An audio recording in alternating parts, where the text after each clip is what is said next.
Namaskara and welcome to BIC Talks, a podcast by Bangalore International Centre, bringing you conversations that move, inform, and encourage discourse.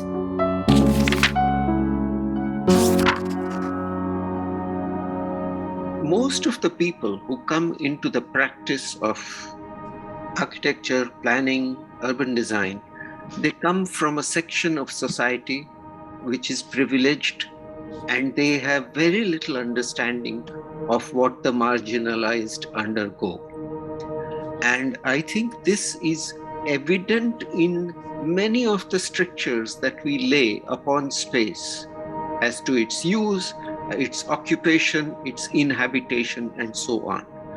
And this is one major change that is required, that we need to understand the fact that the city is for all and not just for the few.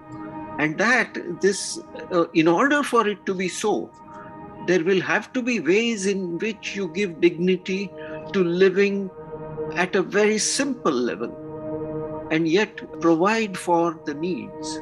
It's not just a question of physically doing so, but even in the very structuring of space that you see that this marginalization becomes more and more pronounced. And I think this is something, displacement of populations all over the country. In cities, for example, with development projects, they are always looked upon in terms of the privileges that it will give to a few, and not in terms of the basic fact that the city belongs to everyone. Urban design is a discipline that forms a bridge between architecture and urban planning. Architecture examines three-dimensional form, culture, aesthetics, and experience, but does not examine the urban scale, focusing primarily on individual land parcels. Urban planning examines wider questions of the city but tends to cast a two-dimensional gaze of policy abstractions. Urban design seeks to combine the two, concerned about urban scale while also concerned about three-dimensional form and aesthetic along with cultural experience. Urban design works within the frame of urban planning, defining the quality, history, and specificity of neighbourhoods. The three disciplines of urban planning, urban design, and architecture are meant to work in tandem, each affecting and informing the other, to lay down an ethical, social, and cultural ideal of urban life. Urban design is a discipline unrecognized and unimplemented in India, where officialdom views the city through a two-dimensional lens that imagines it as a techno-economic entity rather than a cultural or ecological entity. The discussion in this episode of BIC Talks with Brinda Somaya, architect and urban conservationist, Rahul Mehrotra, architect and urbanist and educator, Neelkant Chhaya, academic and architect, and Prem Chandavarkar, managing partner, C&D Architects, reflects on what good urban design should be and examines key questions in this respect. And now, over to the panelists. We're talking about urban design today, which is a discipline that forms a bridge between architecture and urban planning. Architecture doesn't just resolve functional problems, it also looks at the three-dimensional character of culture, aesthetics, and experience. But it does not do this at the urban scale, focusing primarily on individual land parcels. Urban planning examines wider questions of the city, but tends to cast a two-dimensional gaze of policy abstractions about land use, traffic flow, and so on. Urban design seeks to combine the two, concerned about urban scale, while also concerned about three-dimensional form and aesthetic and cultural experience. Urban design works as a bridge discipline between urban planning and architecture, defining the quality, history, and specificity of neighborhoods. The three disciplines of urban planning, urban design, and architecture are meant to work in tandem, each affecting and informing the other to lay down an ethical, social, and cultural ideal of urban life. Sadly, urban design is a discipline largely unrecognized and unimplemented in India. Very few planning authorities have departments of urban design or even commission much urban design work from the private sector. Moreover, we lack an imagination of the city. We locate our culture in the village, and we tend to view the city as a techno-economic entity viewed through an abstract and bureaucratic frame of building codes. We do not see it as either a cultural or an ecological entity. This discussion will reflect on what good urban design should be and examine key questions in this respect on how we can mainstream it in the Indian city, while retaining the vibrance of informal urbanism and other characteristics of the Indian city. We have three panelists today who are not only eminent in their field, but what is interesting and unusual is that all three of them combine practice and academia. Rahul Mehrotra teaches urban design and urban planning at the Graduate School of Design at Harvard University, and also has a reputed architectural practice based in Mumbai. Neelkant Chhaya was the Dean of the School of Architecture at CEPT University in Ahmedabad and has also been a practitioner throughout his career. Brinda Somaya runs one of Mumbai's well-known practices working on campus development, heritage conservation in the urban realm, and a whole host of other projects, and is also a visiting faculty at colleges of architecture, both in India and overseas. The format is that each speaker will give a presentation of about 10 minutes each. After that, we will have a moderated discussion amongst the panelists. And finally, we will field questions from the audience. Please post your questions in the Q&A box, not in the chat box, but in the Q&A box. And we will select questions to read out in the final section. With that, I'll ask Rahul Mehrotra to set the ball rolling with his presentation. Over to you, Rahul.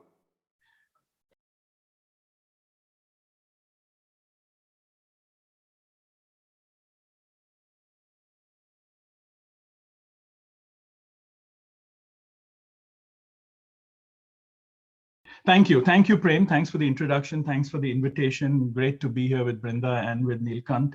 And I look forward to a wonderful session.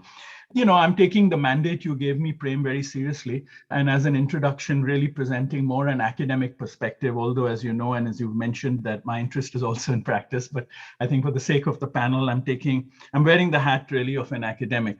So I want to kind of start by putting a question on the table. Prem, this is to your reference of urban design as a bridge discipline. I would say urban design is a bridge practice. I'm not sure we can call urban design a discipline. And that might be an interesting thing to discuss because I think it places it completely differently in terms of its proactiveness. So it is really, as you said, bridging the site specificity of architecture and the abstraction of planning. And, you know, it's interesting that urban design started in the late 1950s, 1960 at the Graduate School of Design at Harvard. And it was started by Jose Luis Sert as a program and as a definition even of a field of practice. And he was really reacting to the urbanism, both in the peripheries of North America, but also what was happening to the devastation of its cities through renewal and all of that. And his drive was to really give it coherence. That was the origins of urban design. And there are many interesting histories that have been written, and it's fascinating to read, for example, in the archives, how the definition of urban design sort of oscillated between civic design and urban design. That was a major debate. And Sert clearly saw synthesis at the heart of what he called urban design, a synthesis between disciplines. And this led in the 1960s, as I said, to the creation of an interdisciplinary program at the GSD in urban design, which was founded, I believe, on humanism. And it's very interesting, again, if you look at the archives, that a core required course, which was an integrative course in the program in the 1960s, was called the human scale.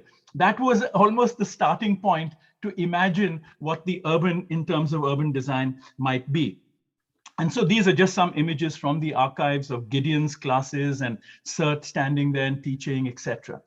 Today, there's a lot that has happened. And today, advanced capitalism with neoliberal policies and democracy, that's a potent cocktail when you have neoliberalism and democracy, a hellish combination for urban form more generally and urban design as we imagine its practice. And what has resulted from this are boundaries of containment between planning and architecture, completely in contradiction to the bridge metaphor that Sert used. And that's why I think the word practice is more apt, because urban design is a bridge practice, one that implies flows and is open, a practice that's plastic and reconfigures itself depending on the problem, the agents, the actors, the constituencies it wants to influence.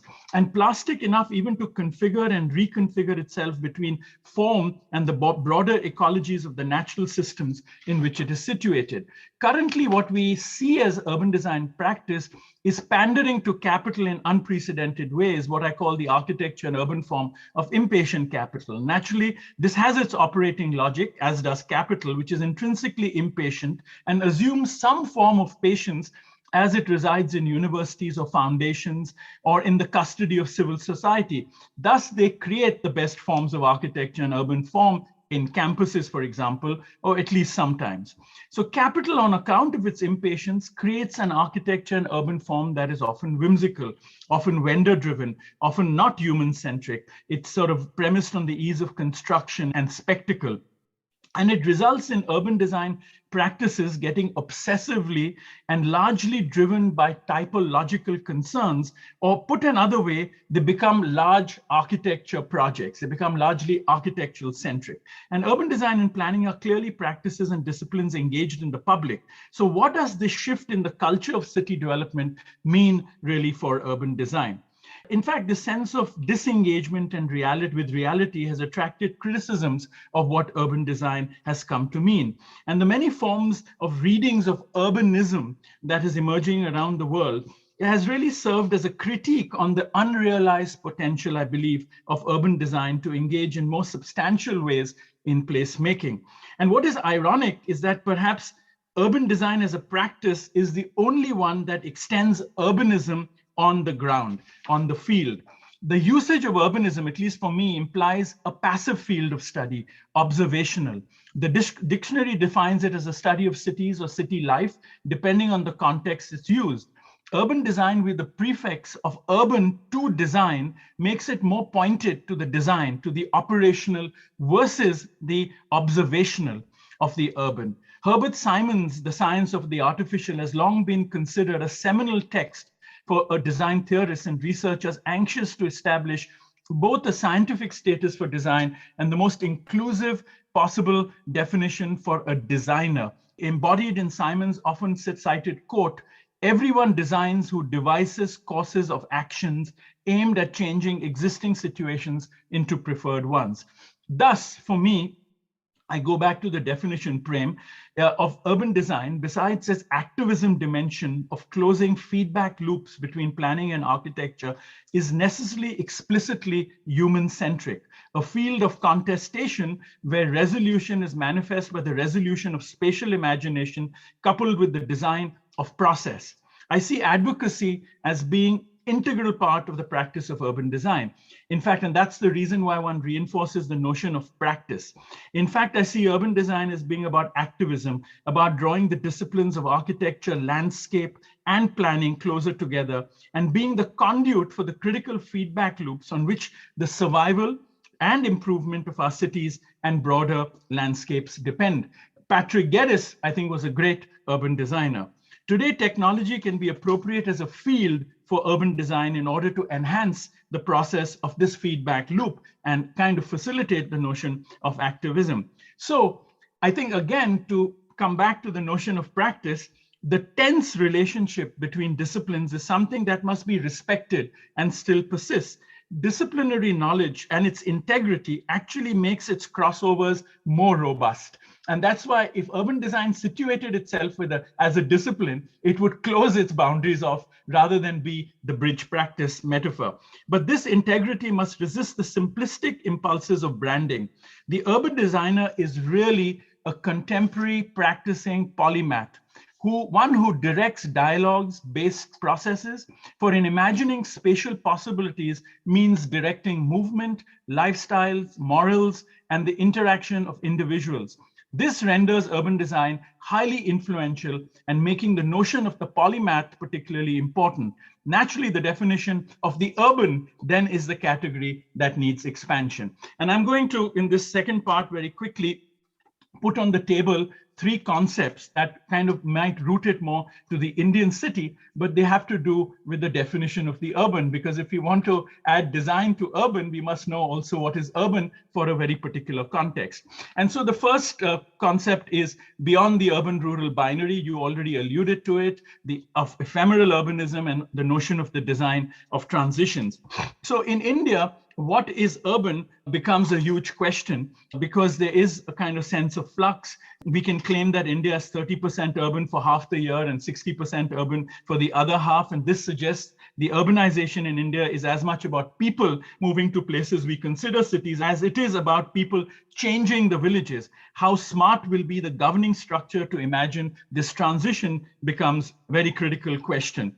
And surely permanence of urban form is not the sole solution to this flux. And it is here we should look at the temporal landscape as a productive category beyond what I call, or what we all call, the informal city. So it means changing the discourse in that sense because of this sort of notion of flux. The second is the notion of ephemeral urbanism, which I think is a very useful category for us to redefine what we mean by the urban in the context of India. And in my view, the framing of this phenomena under the rubric of temporal landscapes, the ephemeral or the kinetic city, is more inspirational than categories of the informal cities, or using the word informal because that poses it as a binary to the formal. This is not an argument for making our cities temporary, rather one for recognizing the temporal as an integral part of the city and seeing what spaces exist for this within the possibilities of urban design imagination, all the way from urban form, public spaces, to even governance structures. That is, how do we embed softer, but perhaps more robust systems in more permanent built form of cities? That is, approaches which allow spaces to be adjusted, reprogrammed with new activities, not foreseen, not necessarily even planned.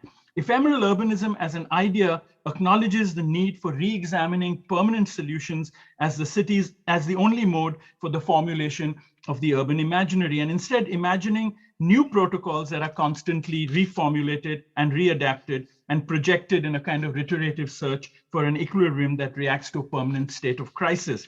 And the last point I just want to quickly make, and here even architecture is not the spectacle of the city, and it really challenges the notion of the city as a static and a stable entity. And this really unsettles us as architects and by extension, urban designers. And the last notion is that of the absolute and the transition, because transition design acknowledges that we're living in transitional times. And the scholar Irving Kossoff and Skupel have written a lot about this because it takes as its central premise the need for societal transitions to more sustainable futures and argues that design has a key role to play in these transitions. It applies an understanding of interconnectedness of social, economic, political, and natural systems to address this problem.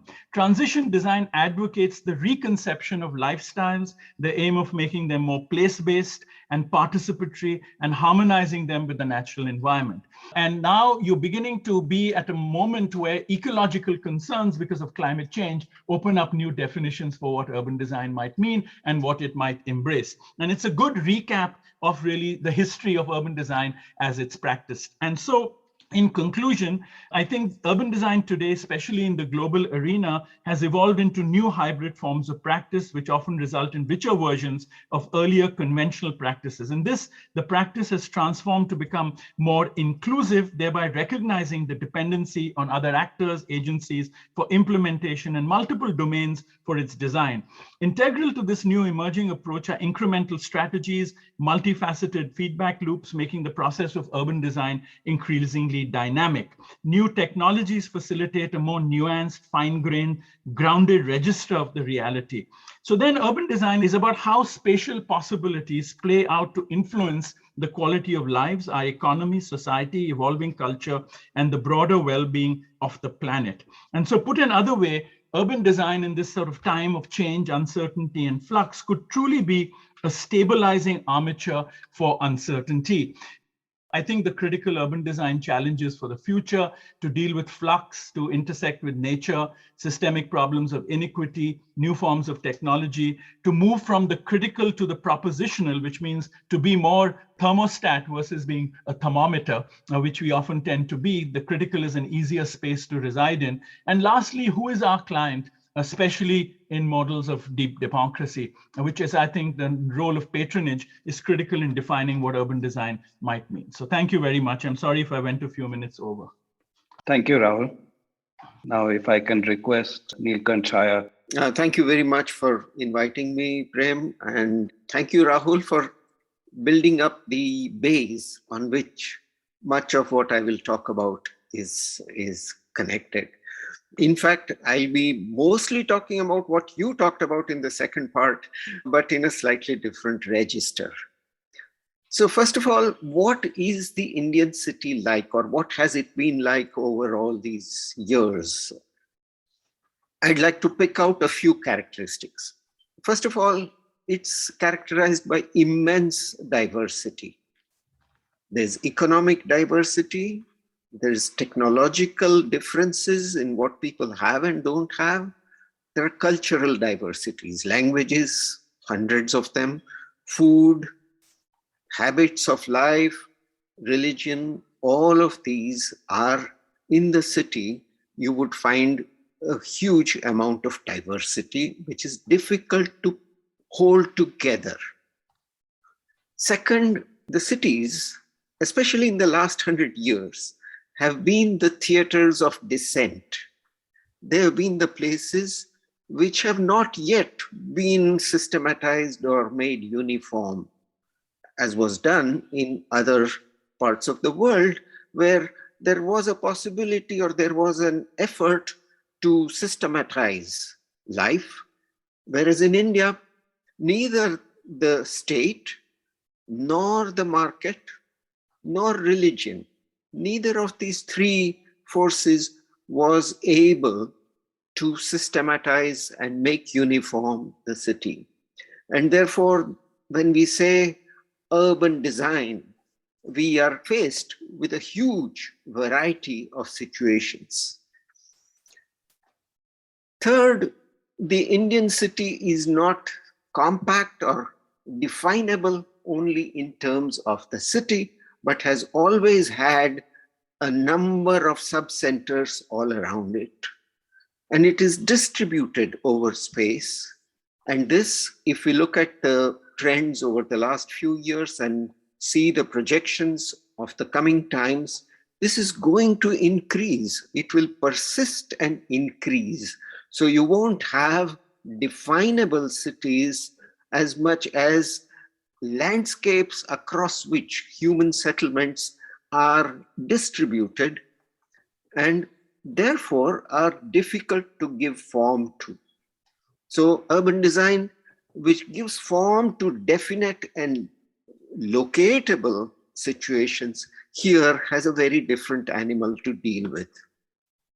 It's difficult to give form also because aesthetically, ethically, and philosophically, we do not very easily subscribe to the possibility of a final perfection.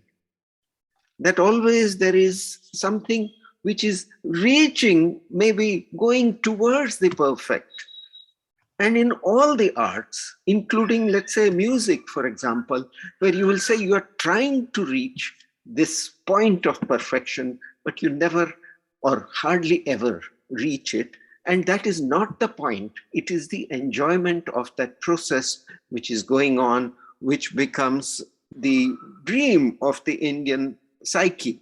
Therefore, the manifested city, which can never be perfect but is trying to reach higher levels of perfection, is in constant transformation.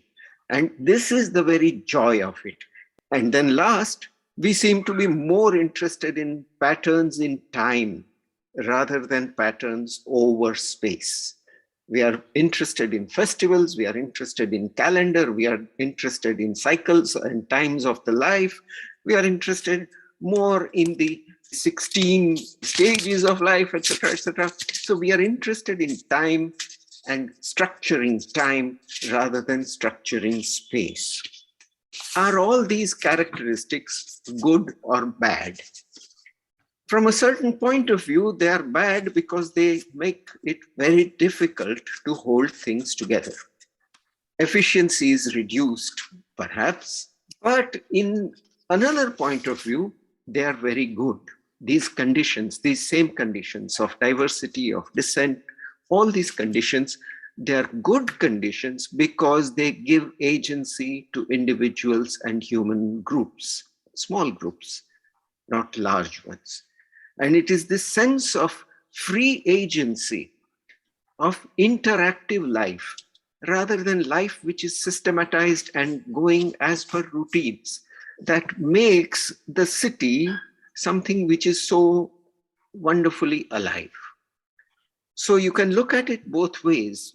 And I suggest that the discipline of urban design, as it has come from a background of a certain kind, tends to look at the Indian city with a degree of problematization, which says, here is something which is not working as well as it should. That is where I think we might have to leave that question for the moment. What are the modes of design?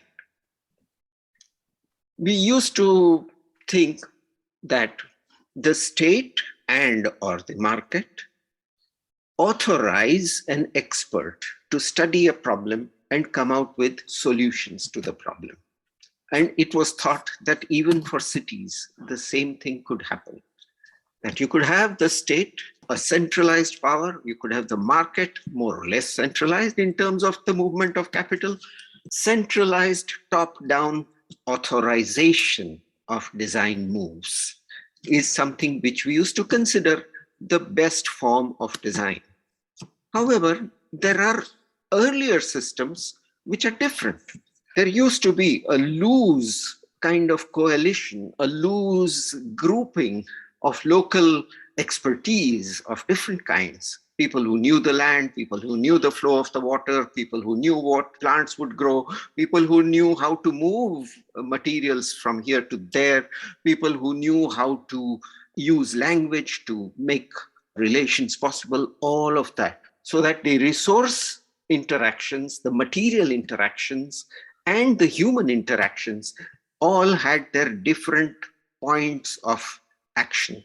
And there were hundreds of people dispersed in a society who would work within the framework, a loose framework, which was given by the governing authority, normally a king.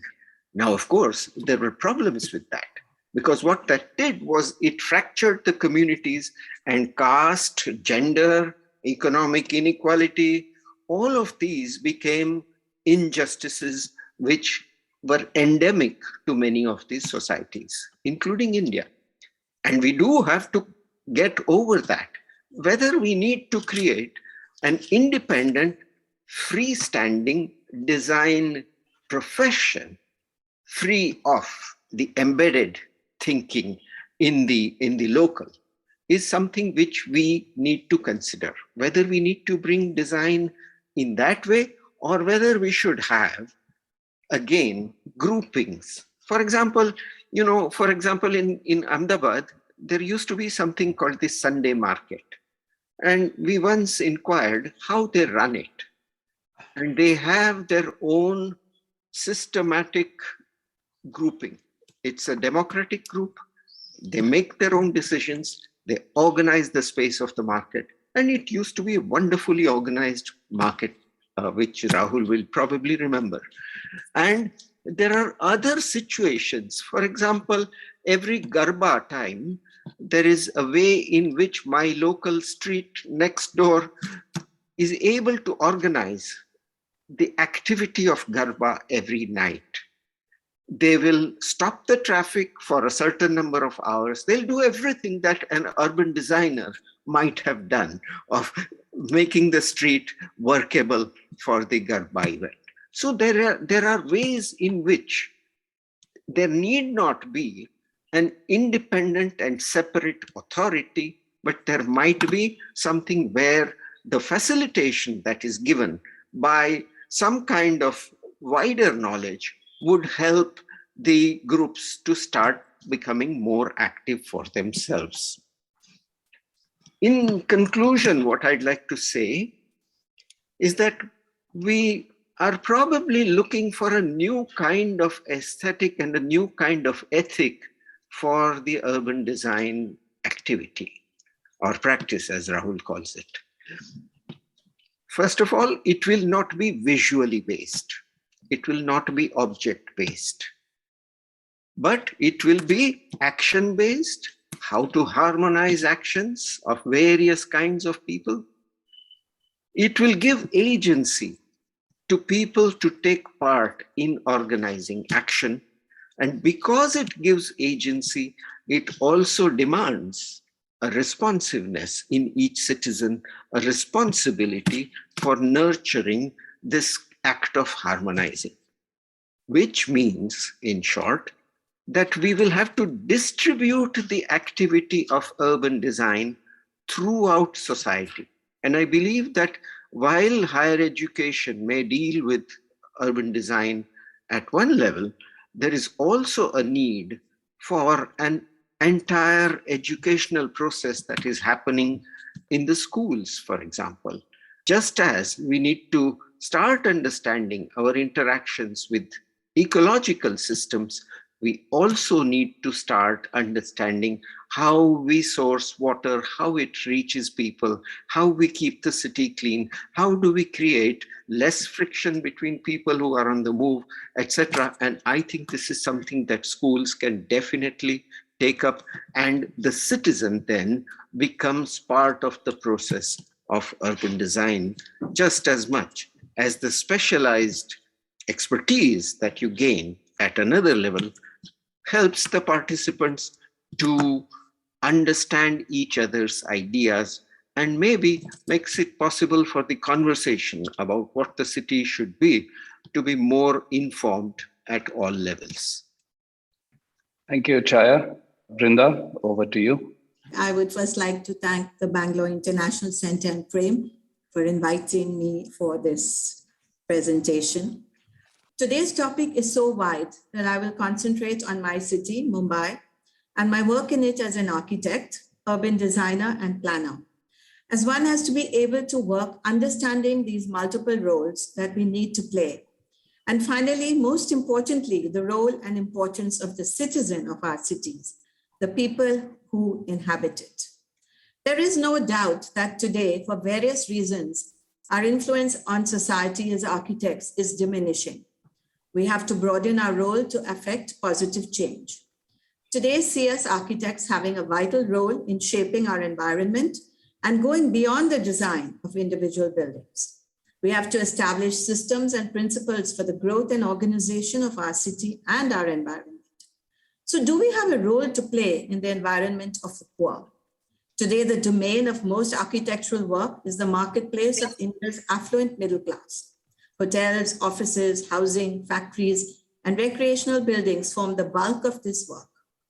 Jane Jacobs, author of The Death and Life of Great American Cities, gives us architects no less an important message with her book, Systems of Survival. She identifies two ways of looking at the world, two moral syndromes, the commercial and the guardian, that underlines all work. She believes architects come under the guardian syndrome, and to get back our rightful role in society, we have to guard the public realm and interest. I also believe the need is for professional concern with the environment and improved quality of human life for all Indians, and hence the need to train a new kind of professional who can intervene and be effective within our poverty-stricken framework, both in the rural and urban areas. We now need designers who can plan and implement new ideas. And it is clear that if we follow the role of the traditional architect, we cannot meet this need. We have to go beyond buildings and work with programs that transform society. The limitations of a developing economy can actually result in a creative response rather than constraints in our work. So design has to be part of a process. As we hopefully move towards a circular economy, we need to restore, reuse, repair, retrofit our grand and ordinary buildings in our cities. The embodied energy that exists in our buildings must be saved. The construction industry is responsible for 40% of global carbon dioxide and other greenhouse emissions, 50% of primary energy consumption, and 50% of primary raw material used, and 36% of produced solid waste. Mainstream building practices are unsustainable. We need a true circular economy where we no longer distinguish between waste and supply. Then only will the people in our cities live sustainably and rebalance their relationship with nature. So I've begun by calling it an ecological constitution. I think that's what we need for our cities. That's what needs to shape India's urban life. The reason being, this was coined by Linda Collins, and she talks about ecology, which is a pattern of relationship between living beings and their environment. I feel personally we need to question the present administrative systems, both central, state, and municipal. And unless we work with the people of our cities upwards, there's not going to be any major change that will affect all of us. So I do believe, just like we have a regular constitution, India needs an ecological constitution for our cities. I spoke about the systems of survival. As architects, we have to be guardians of the built and the unbuilt environment. But Jane Jacobs also talked about something interesting. She said a city cannot be a work of art, because when we deal with cities, we're dealing with life at its most complex and intense. So there is a basic aesthetic limitation on what we can do.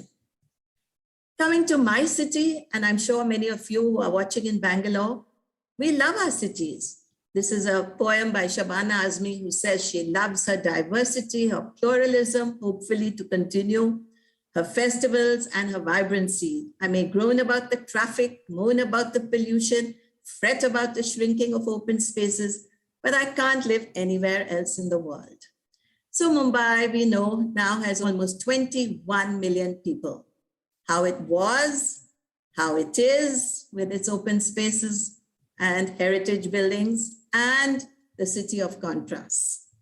So that is the city, and many cities in India that are now coming and going along this way. So coming to another book, Jan Gehl, where he talks about cities for people. He says, what are cities for, if not for people? So everybody is coming back to the same thing, that the cities are for people. We can't work from the top down. We need to work from the bottom up. We need to have a different system of administration. How will that work? Otherwise, like we're breathless in Bombay, inadequate pedestrian pathways, all cities in India, heavy traffic congestion, waste, crime, pollution, noise, unorganized activities, and illegal structures. Unless there is political and bureaucratic will, it is almost impossible for a citizen to work. They have to really struggle, and it's a wonder that they continue to struggle. So this Mumbai Esplanade project, we all know that lakhs and lakhs of people come into the city of Mumbai by the trains into two stations, the CSMBS station, Victoria Terminus, and the Churchgate station. So Professor Sidhu and I, we got together and we suggested to the authorities that we can link these 100 acres of land and make it into a single contiguous landscaped area, actually create 50 acres more of land in the heart of the city by taking cars just down in short strips, so that when people come out from the stations, they come into plazas. This is being done all over the world. And we thought we had something really interesting. It was very economical to do. We made a lot of presentations. We showed how the plazas could be, how people could come into them, use them, creation of open spaces in a severely starved city of open space. We had exhibitions. We got a lot of support from the press. But after 2 years of struggling, I gave up because it just did not move beyond the traffic department. They were only worried about cars, cars, and more cars. And if you ask me if there's any single thing that has caused the biggest problem to our cities all over our country, it is that situation. So I hope the next generation will take this up. Another book, which of course, Charles Correa's New Landscape, that you start from the room, the cell, the element in the whole system of spaces that people need. And then you come to the family for private use, the areas of intimate contact, such as the front door, the neighborhood meeting spaces, and then, of course, the urban areas, such as the Maidans, which is used by the old city. So everybody who writes about this, who thinks about this, architects, urban designers, urban planners, are more or less saying the same thing. Who is the protagonist of the space? Who is the most important person in all this? It is a citizen. 41% of people in Mumbai live in slums. The euphemism for now is saying informal settlements. But there is nothing wrong in the word. And Jan Gehl says, why do slum dwellers stay in a slum by choice after it is no longer necessary? And this is what the authorities don't answer. They are having slum relocation, building towers, 6 meters difference between them. People are getting sick. But slums has to do with the most personal content of their lives, in realms which planners and urban designers can never directly reach or manipulate. And this is what we have to understand. So macro level plans, while necessary, unfortunately, when they're developed into micro level scale, they are usually unsuccessful. So we have to understand that the solutions carried out is not tailored for our Indian cities. We cannot all the time develop, learn from the Western world. We have to have our own way of thinking.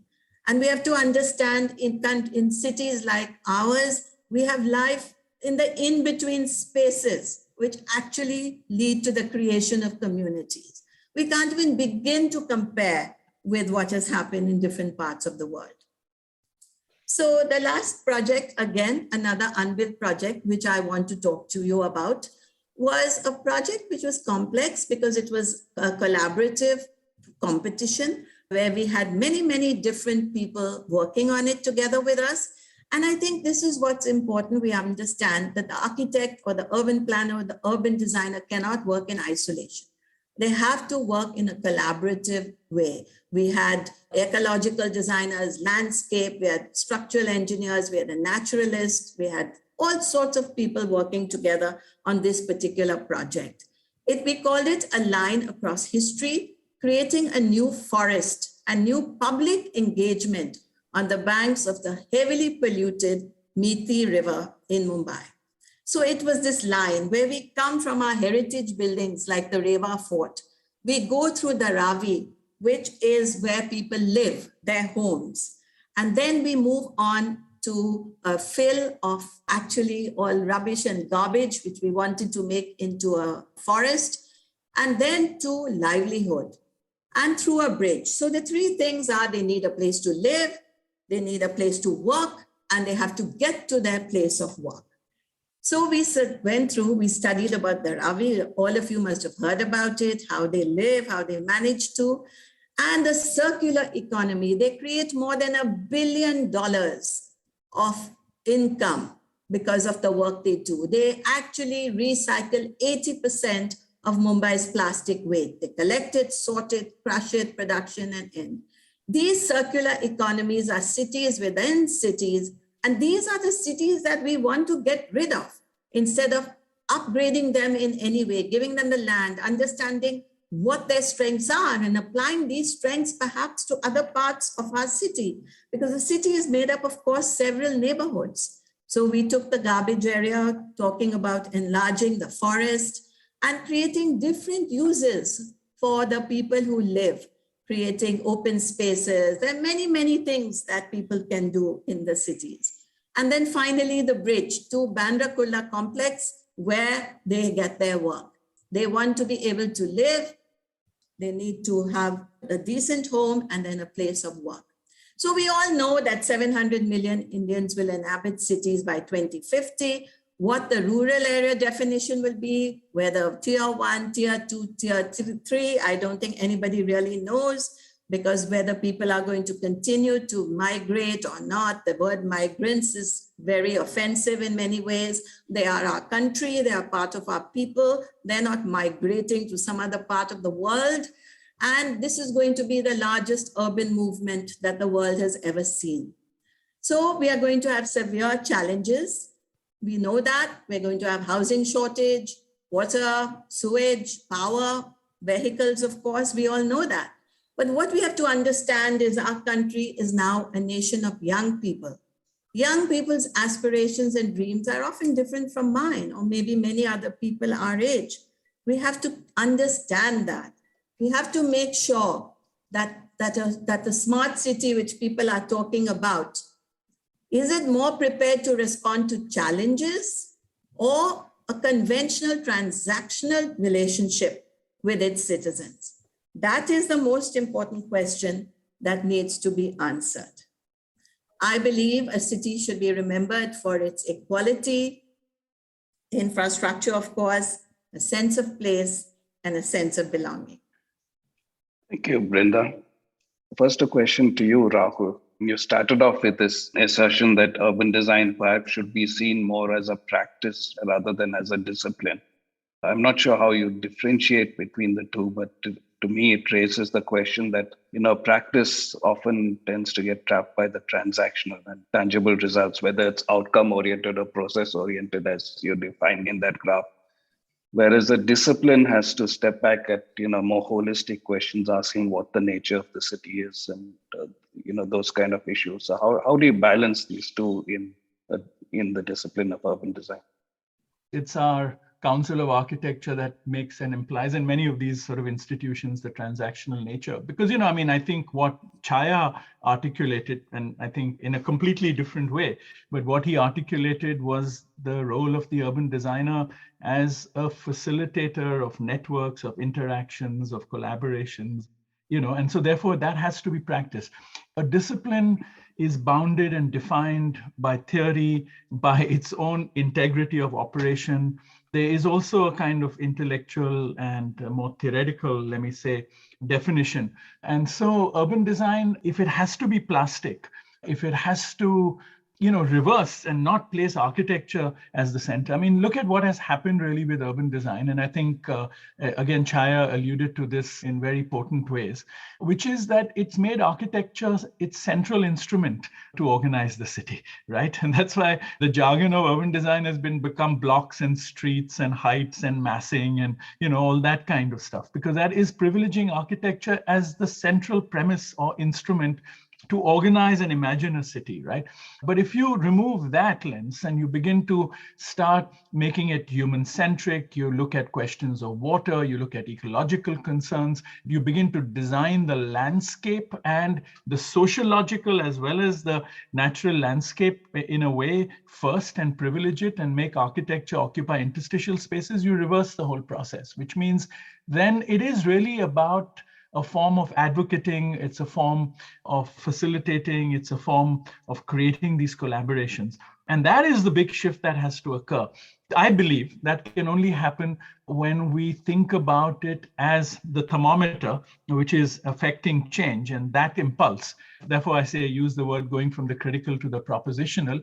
Disciplines tend to, I think, spend more time on the critical because their integrity for good reason is also very important. And so therefore, just even going back to it historically, it came as an impulse or came as a reaction to create a bridge, which was about movement, which was about practice, which was about doing, which was about transforming. And so that's a completely different impulse. At least that's the way I understand it and choose to understand it only because it helps me operate it. Yeah. Do we create a problem by putting it as a binary, that it's either a practice or a discipline? Can't it be both, where the practice critiques the discipline and the discipline critiques the practice? Well, Prem, everything should be like that. And that's why you have the reflexive practitioner. I think the planner should be a reflexive practitioner. The urban design by nature is a reflexive practitioner. I think one has to be mindful of their integrity, which creates the siling effect, but then one has to make them more plastic. I think urban designers can infect disciplines to make them more plastic. Thanks, Rahul. Chaya, a question for you. You talked about how expertise in the Indian city was often distributed, where you had a whole different set of skills, amongst the citizenry, and all that contributed to the making of the city. And you talked about how this should be involved in, where we look at cities not as visual or object-based, but action-based. So that automatically casts urban design as a participatory practice, a consultative practice. And in fact, that's been one of the critiques of many major recent urban design projects in India, like Central Vista or the Kashi Vishwanath corridor. They have happened behind closed doors and without that foundation of public consultation. But having said that, there is also a dilemma about whether the city, society as a whole, but the city especially so because of its concentration of people and its concentration of diversity, has an inevitable pluralism about it. And that the belief that, that we can have a democratic practice where if communication distortions are removed, then a common conviction based on rationality can follow. Whereas some would say that, that's a pipe dream. How would you locate the protocols of urban design as a discipline, challenging this question of pluralism and at the same time the demand for consultation? I think it's a very important question. 2-3 things. First of all, today we are in a situation where the differences are being blown out of all proportion, and they are being shown to be sources of violence and sources of disintegration, which I think is something where the society as a whole has given up its role of being hospitable to many kinds of ways of looking at things. I think there is a foundational problem there, not just in urban design. It's a foundational problem which the whole of our society is going through. But because of that, we cannot give up the belief or the desire for a plural city. And I think just because in recent times they have exacerbated these confrontations need not be the basis for saying we should not have it at all. So that's one part of it. If I look at how people organize so many things that they believe in, for example, if I looked at how after the earthquake in Kutch, the people of Ahmedabad organized themselves, which means that there is some sense in which there could be different modes of organizing oneself. Now, as professionals, we have not connected to those kinds of things. And I think this is somewhere where we need to open ourselves, become more vulnerable, become more connected to the sort of processes which are happening at a societal level, including writing and talking in our own local languages, for example, and including the acceptance of many kinds of behavior which we personally consider to be wrong, but to engage with that. I think the whole question is that the practitioner or the discipline, whichever way you want to call it, because I don't think I would fully agree with you that the practitioner has to be transactional. Not so, because the practitioner in his highest sense has to be completely aware of the implications of what he does on everything else. So this practitioner has to engage with rather than be a distant onlooker. And I think this is something which we have been not doing for a long time. And part of it is our own education. Part of it is the way in which voices have been raised, loud voices, and nobody has spoken back. For example, the two projects that you talked about. The Delhi project was talked about mostly by architects within their own circles, except your own contribution to a general discourse. But the Kashi Vishwanath temple project has not been talked about at all. And there is nothing that we as either planners or as architects have said about these projects. And I think it is important that we start realizing that we are connected to the entire set of things that are going on in the country. We are not just independently practitioners.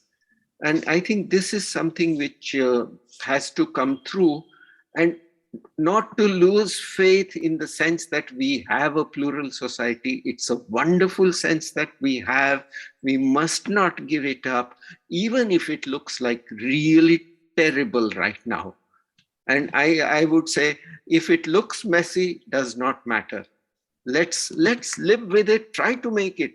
And this I see in the street every day as I walk up and down. And this is something which all of us need to start participating in. Thank you. Brinda, this question connects to the point Rahul made about the urban designer being in advocacy and activism. What's interesting is you showed a couple of projects you've done which were really not commissioned by the city or the state. They were just sort of speculative proposals you put forward, imaginations of what the city could be, and you just put it out there. Two questions from that. One is that something you believe more of us in the profession should do, this kind of speculation, public speculation on what the city is, imagining what the city is? And tied to that, how do we put forward the definition of a public realm that is truly public in its full depth of civic engagement? Unfortunately, the planning paradigms we have of the city tend to posit a public realm of a passive citizen who merely consumes movement, leisure, and consumption.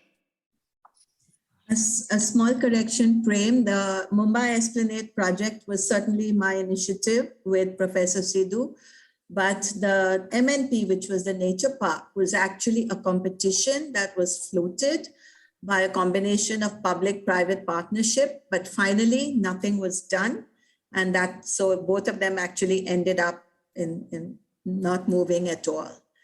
The danger of doing in a way what I did was, one, it's a huge amount of effort with no results. But for the two projects that everybody is mentioning, which is the Central Vista and the Kashi Vishwanath project, we have to think how were these projects conceived? Were they conceived by the government, by the state, or by the designer? So what is the role of designers? Are they to go with ideas and thoughts to the government? And if they do so, can it be done unilaterally? Or should it not be done in a collaborative spirit? So the same rules apply to cities as well. Our cities are so different from each other. In my opinion, it's almost crazy to have the same set of rules for Hyderabad as you have for Bangalore, as you have for Mumbai or Delhi.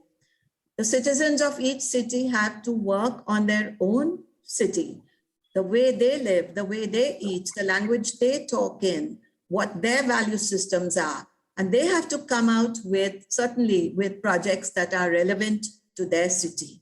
So it's very complex. We know the political situation. Many people did come out and speak even about the Kashi Vishwanath temple, but our voices are not heard. And it will be very difficult to make our voices heard as long as it's only the architectural profession who believes in some of these things.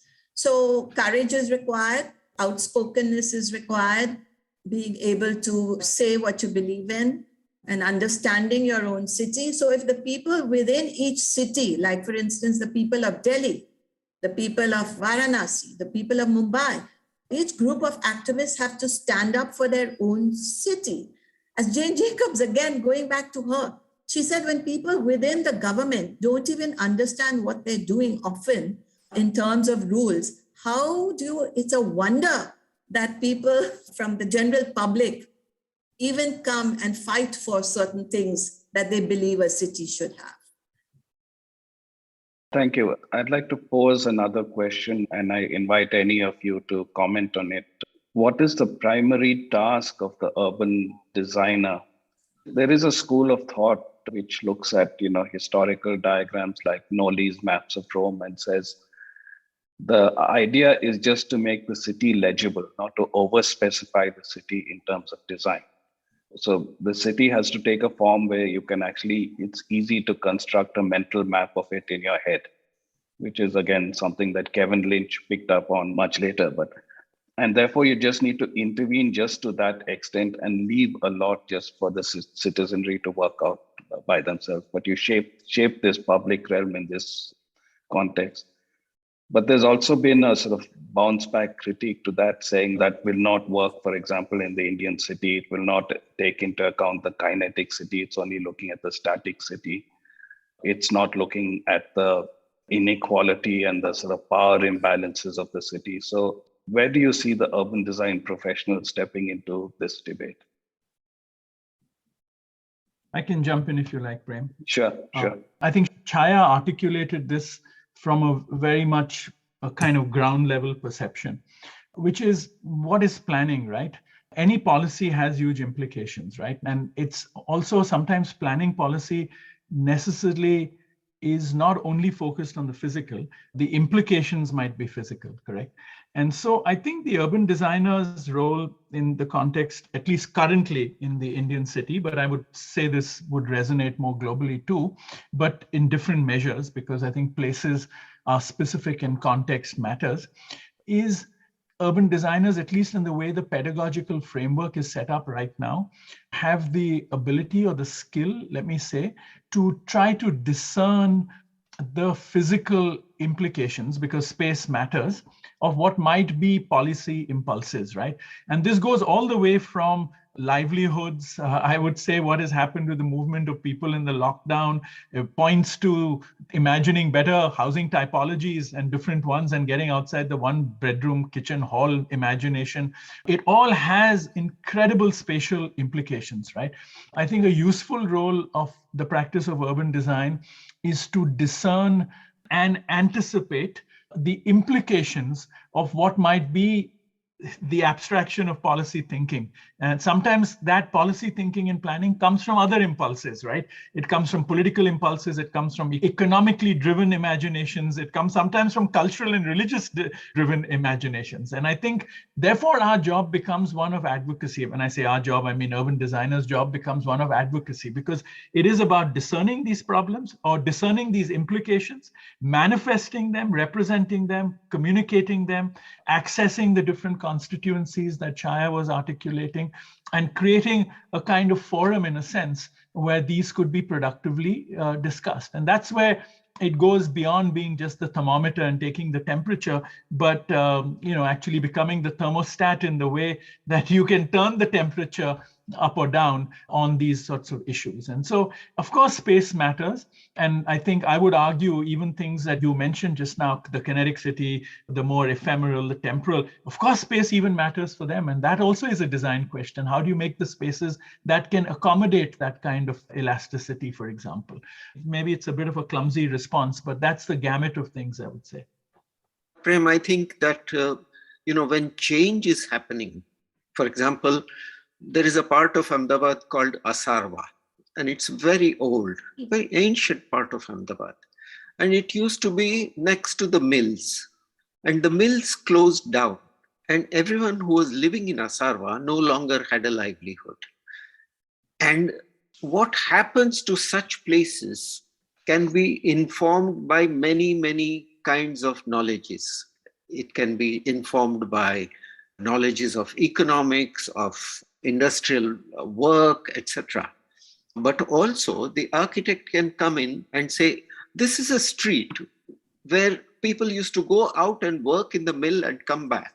But now they have to find ways of producing things at home. How does that street still retain its integrity to some extent and integrate other possibilities? And so the urban designer can help postulate change and, as Rahul says, put forward different ways in which that change might affect that part of the city. And certainly that is a very important role for the urban designer to play. Okay, I'm going to start picking up some of the questions from the audience, but perhaps combining them with some questions on my list. And perhaps this question I'll pose to you, Brinda, looking at that project you showed along the Mithi River. And since you also mentioned the ecology of cities. So Saras Ganpati asks about whether climate change is going to affect urban design, and if it's likely, is this being planned for? And I'll add to that question a problem pointed out by writers like William Cronon, who says that nature is not the scientific fact out there, it's something that we socialize. We have our own cultural constructs of nature. And he said the problem is that we tend to associate nature with wilderness. And when we admit it into the city, we admit it as an aesthetic spectacle and not as an ecological process. Perhaps we should be able to look at the weed in the crack of a pavement with as much of a sense of wonder as a primal forest, because they're both worthy of wonder. So how do we bring this kind of ecological understanding into the city? Is it through new metaphors of the city, like John Thackara suggests, that we see the city not as a bounded entity, but as a sponge, so which has a sort of definiteness of form, but also porosity that flows through it, of these ecological flows? I was a jury member for some competition on sustainable construction. And one of the winners was a project, I think it was in Hanoi, if I recall correctly, where a group of activists actually created an ecological park within the city. It was a fabulous project, and it's actually happening. And it does exactly what you're saying. It has many considerations. It was land. It is now doing so many different things to the city. I don't have time to talk about it, but if people are interested, they can go onto Google, and it was the Wholesome Foundation, and the project was in Hanoi. And it does exactly what you're saying. And this is so important to what, we're talking about climate change. I did mention about what construction is contributing towards climate change and how we have to think differently. So unless we have a circular economy, it has to be circular. There cannot be waste. Whatever we create, we have to use. And every citizen within each city has to believe in the circular economy. Only then will we be able to move forward in a positive way. Because a lot of what we're talking about today comes down to grassroots levels if it's going to make a change. We can't have somebody sitting in Delhi or in Mantralaya or wherever, deciding what cities are going to do and what people are going to do. We can't even make people wear masks. How are we going to enable them to make changes within their environment, be aware of climate change, be aware of ecology? It has to come from within groups. We have to believe that every citizen is an architect. Every citizen is an urban designer. Every citizen is an urban planner. Only then are we going to have cities which are sustainable. How do you look at the dynamics of new forms of colonization of space, given the impact of digital technologies, what that's bringing to urban design space? That, in fact, we have non-spatial geographies, right? As Manuel Castell said, we are in the space of flows rather than the space of places. How do we resolve this problem that actually digitization is actually taking us away from the spaces we inhabit, the relationships we hold? Digitization, if it becomes an obsession, can take you away from your body. And so keeping your body in good shape is one of the ways. And I think keeping the body of the city in good shape is also a non-digital activity. Let me take an example. I live on a street where every evening there is a vegetable market. The carts come with vegetables, and all the people who live, these are what Brinda did not want to call migrants into the city, or maybe it was Rahul. But anyway, these are people from other parts of the country who live in this area. They are not well off. They dress up to the vegetable market. Now, this has become a social occasion. It is a marketplace. It is a place where you can hear many languages. You can smell many kinds of smells because different kinds of food are also being sold. So there, the digital goes away for a while. And I think the city must offer more and more such opportunities, which are thick with embodied experience and not so clean, not so abstracted out, not so neatened, so that you don't feel the existence of being an embodied entity. And I think this is something which, as more and more digitization happens, the need for this will remain. And you can see it in the fact that people now systematically work on seeing that they have a bodily activity, but they do it alone. But they must do it as part of a city activity. And I think that way, probably the digital will have its place in life, but not take over everything. Brinda, you wanted to say something on this? I did say earlier also that taking it one step away, maybe about a smart city that we keep hearing about, and everybody keeps coming and asking us, what is a smart city? What exactly does it mean? Is it going to use technology? How does it affect the people? Going back to the fact that we are going to be a young population in cities, we have millennials. So the question really becomes, which I asked earlier, does a smart city using technology become more prepared to respond to challenges than one with the conventional transactional relationship with its citizens, which is what we talked about that we're used to? But change has to come. We have to accept change. We all know that the one thing that doesn't change is change. It's going to come, and we cannot fight it. We have to include it. It has to be one more inclusive part of what the city of the future is going to become. That is why we have to get different age groups, different professions, different economic levels of people to be involved with each one of our cities to really make them beautiful, like happens in many other parts of the world. Thank you. I'll perhaps add to this, saying that perhaps architects and urban designers need to collaborate with app designers and try and break this binary, if it's either digital or it's a physical space, and look at, perhaps we need an app that looks at digital links that enhance the physical experience of spaces. We have a question from Rushil Palawajhala, who talks about political will and the inability and unwillingness of governance to recognize the issues that our cities face. This takes on two dimensions, really.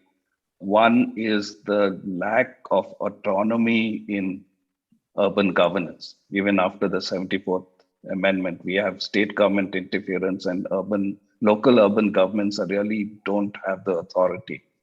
In fact, as one Partha Mukhopadhyay in one article said, it's foolish to talk about smart cities because the precondition to smartness is autonomy and agency, and the Indian city has neither.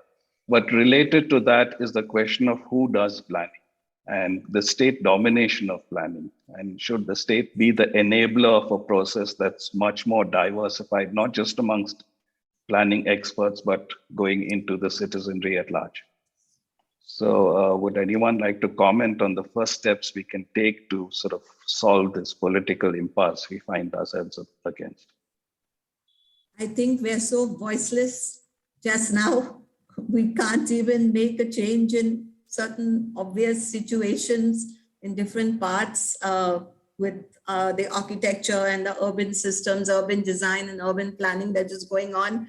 I always tell young people, Prem, when I talk to them, I said, we don't have a single politician who is also an architect. All our politicians are lawyers. From the time we had Pilu Modi, the one and only MP, we will always be peripheral to society if we do not have some political standing. We need urban designers, urban planners, architects in the political system. If it's only going to be the political system that's going to determine how we develop our cities. Unless that changes, then we have to become part of that. So I tell young people, go out. Why can't we have you people in the political system? Rahul, is this a part of the advocacy and activism that you talked about? This is a discussion in itself, but I know, Chaya, go on. There will always be a sense in which one feels dispirited. But that does not mean the end. I mean, I don't think so. Brinda, I would like to say that the Israeli Prime Minister was an architect, Netanyahu, and he is right now facing charges of corruption.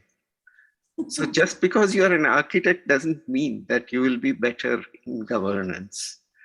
But I think that small but continuous interactions, at least I have found in Ahmedabad, that there is a possibility of the voice carrying across. Not always, very often not heard, but still there is some scope. And I think this is something which we have to persist with. I think everybody in society will feel that they have no agency. Everyone, not just architects or urban designers or planners. And I think they will all have to keep on doing their work as whatever they are interested to do. And this I think we should do, irrespective. Yeah, Neelkan, but I think it's a pity you chose the one corrupt architect to talk about. I'm sure we have hundreds of very honest and good people who want to make a difference to our cities. I'm sure and they must have the agency and the ability and the power to do so. So I think the most important thing is to decide how are they going to get that. And time is running out. We need to do it as soon as possible. If we're going to wait to just contribute, while I'm not diminishing the importance of the value of what you said, but I think it's got to be done at a macro level as well, if we're really going to make a visible and positive change in our country. We have an interesting comment and a question that follows from there from Biju Kuriakos. He says, 10 years from now, hopefully both Central Vista and the Kashi Vishwanath corridor will get appropriated by people. In the Indian city, people eventually take over. After all, we have already appropriated Chandigarh. We should get out of this binary that it's either formal and top-down driven or it's informal and bottom-up driven. Really, it's the interdependence between these two that makes the successful Indian city. And he gives the example of the Mumbai Dabbawalas who are successful because of the formal transit system. Nice comment. I think we still have to look at what is done by the formal, not necessarily just because it is done and it will be appropriated, does it mean that it's a good act? And I think that, for example, many of the design actions will have implications which distort the entire manner of conducting life. If you make spaces which are so controlled that the very inhabitation of them becomes difficult and you are exposed to surveillance at all times, and this is the kind of spaces that are being made, Chandigarh is a different kind of example. And I don't know whether under the conditions in which new spaces are being made, it will be possible to take them over. And I think this is something which is, because they are made in a way in which surveillance is extremely easy and can be fully efficient.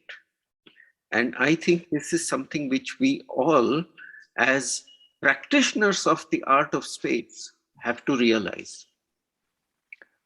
Okay, that actually leads very interestingly into the question raised by Smriti Kopikar, who asks whether urban design consciously or otherwise addresses issues of equity, justice, and rights, and other examples of this in India. And that, of course, brings us to this whole question of the right to the city, which is one we have not articulated, which is actually hugely important in this discussion. Is it that we're not seeing the city in terms of rights? And if we did see the city in terms of rights, we would be aware of the devastating degrees of marginalization, where over 50% of most cities live outside the paradigm of official planning. They're forced to, and they're criminalized in the process of doing so. And because we don't see it in rights, therefore we are willing to look at just isolated examples of these sort of prestigious projects which are held up as symbols of modernization.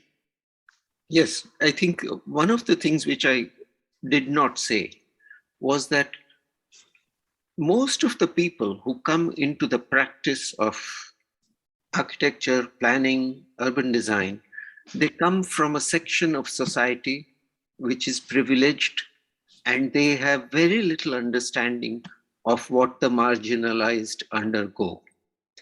And I think this is evident in many of the strictures that we lay upon space as to its use, its occupation, its inhabitation, and so on. And this is one major change that is required, that we need to understand the fact that the city is for all and not just for the few. And that this, in order for it to be so, there will have to be ways in which you give dignity to living at a very simple level and yet provide for the needs. It's not just a question of physically doing so, but even in the very structuring of space that you see that this marginalization becomes more and more pronounced. And I think this is something, displacement of populations all over the country. In cities, for example, with development projects, they are always looked upon in terms of the privileges that it will give to a few, and not in terms of the basic fact that the city belongs to everyone. Leading from there, Darshini Shah talks about how our cities are taken over by real estate mafias. That dominates the whole process rather than what professionals may think. It's a money-driven process based on profit maximization and rent seeking. Is the answer the doctrine of not just rights, but also of transparency? Is that a sort of very essential citizen demand, a public pressure that has to be raised, without which all that we are talking about is going to be severely limited? There are now structures by which transparency is promoted.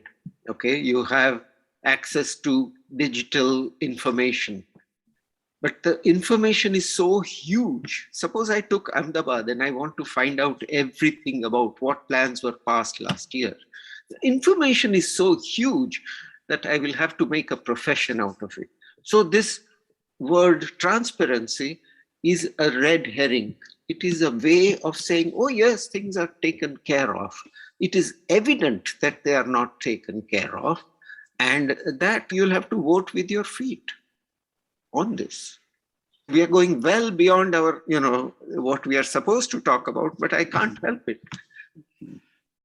Manorika Mohta has raised the question of heritage, that Indian cities are diverse. How do you keep a balance between retaining their heritage and at the same time urbanize and modernize them? Brinda, as someone who's worked in conservation, would you like to take that on? I don't know if Rahul remembers, but years ago when we were both on the Urban Heritage Conservation Committee, we went around Gamdevi looking at all the buildings there together. We had to come out with basic guidelines for that area, the Laburnum Road and all those beautiful old bungalows there. Yesterday's paper, I read that 2 of them are being knocked down. We know many of them have been knocked down, and tall towers are coming. So it's a very difficult battle to fight.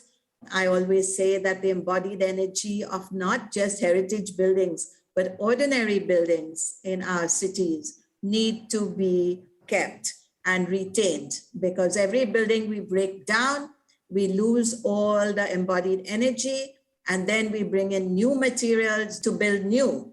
So that goes back to the question of climate change. So there's no circular economy if you do that. So I think it's not just heritage buildings, it's a point of recycling what we have in a country like ours. And all over the world, ordinary buildings can also be recycled and reused and adaptive reuse and repaired and retrofitted. So I think we have to stop just talking about our heritage is more than a grand building. Our heritage is what we have inherited. Thanks, Brinda. I'll just add to that the problem we have in India is that we look at heritage in a very monument-centric perspective, and we don't look at it from an urban precinct perspective. You could also extend that to what Chaya is saying, which is heritage is also the intangible, right? The places for people, the markets, the ways of transaction, etc. So the question seemed to be focused on built heritage, which is what naturally Binda responded to. But you could pick up that problem and the buildings, if again, like one was arguing, that if urban design is not architecture centric, it opens up a whole area for our attention, which could be much more productive.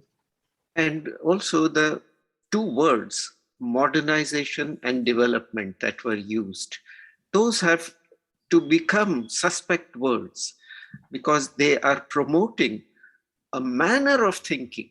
I don't mind that cities change, but if you think in terms of progress and modernization as something which is a value in itself, irrespective of anything else, then I think it has to be questioned.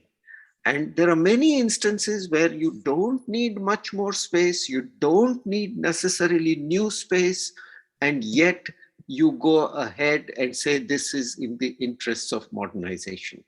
And I think this is something which we have to question. Brinda is absolutely right there. As one person put it, modernization started off as an ethical project and has wound up as an aesthetic project, whether aesthetic is a mask for certain elitist interest. So I think in closing, I will request each of the panelists to just give a few closing remarks and thoughts to keep in mind as we move on reflecting on this topic. So let's do it in the reverse order of the speakers, and Brinda, you can go first. So there was a big fire in a forest. It's a folk story. And all the animals ran away. And the only one that was trying to help was a little bird who kept going to a stream and picking up little water and trying to put off the fire. So everybody started laughing at the bird and said, that's not going to put off the fire. So the bird said, well, at least I'm doing my bit. I said this story to a group of people whom I was talking to, and I thought that was the entire story. And the next day I got on my email box a lot of emails which gave the rest of the story. So the rest of the story was the gods were watching this little bird and they got so moved that they began to cry. And when gods cry, it comes down as rain, and the rain put off the fire. So each one of us has to do our bit. Thank you. What I would like to learn is how to put myself in other shoes, as many as possible, and walk in those different places that so many others do. If I can do that, then I'm alive to what the city is like, and then maybe I might have something useful for the city. And that's, I think, is the main message that I would like to leave with. I just want to pick up actually on the question that of Chandigarh and things that came up, which we already spoke about, and really use that as a way to say, it's very critical, this question of the binaries and not choosing to live in one or the other worlds, but trying to find these other spaces in between, which comes from bringing these various lived experiences and, you know, all of that. I mean, everything we've discussed actually contributes to that. But I think we have to be careful, like the case of Chandigarh or the Dabbawalas, things that have happened by default for various reasons are good ones to learn from. But I think design has a great role to play in making this third space, a space that dissolves these binaries. And I think that's really going to be the most potent contribution of urban design. And that's why going back to the metaphor of the bridge, of dissipating what might be the boundaries of the disciplines in terms of the binaries, I think is a very critical thing for us to think about. Using moderator's privilege, I can add my 2 bits of a closing note. We need to seek to understand the creative dynamism of the city. And some of the early writings on urbanism did focus on that. The fact that the city offered you, was cosmopolitan, it offered you anonymity, and there was a certain freedom. And then you could use that freedom to build new associations, which you didn't have in the village where you're consistently under the gaze of tradition and were forced to conform to it. And that's why cities have always been dynamic spaces. So I'll just offer this wonderful formulation by sociologist Robert Park, who wrote this a little over a century ago. And he said that the role of the city is to foreground the moral range of deviant behavior. With that, I thank all the panelists for this discussion. I know it was very difficult to cover this topic comprehensively. It's a very complex topic, and hopefully this will just be one in many more such discussions. I think many of the questions that came up merited a discussion in their own right. Thank you, Rahul. Thank you, Brinda. Thank you, Chaya. Thank you for staying on for the full conversation. If you liked what you heard, please share it with family and friends. You can also leave us a review on iTunes or Apple Podcasts. The crew that makes these podcasts possible are Gaurav Krishna and Ishan Gupta on sound supervision and production, with support from S. Sarvanaraj and Raghavendra Tenkaila.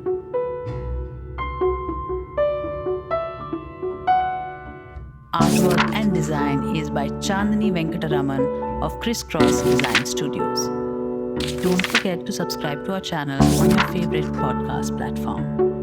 It can also be accessed on our website, bangaloreinternationalcenter.org. Do follow us on Instagram, Facebook, and Twitter to get regular updates on our program. This is Lekha Naidu signing off on behalf of everyone at BIC.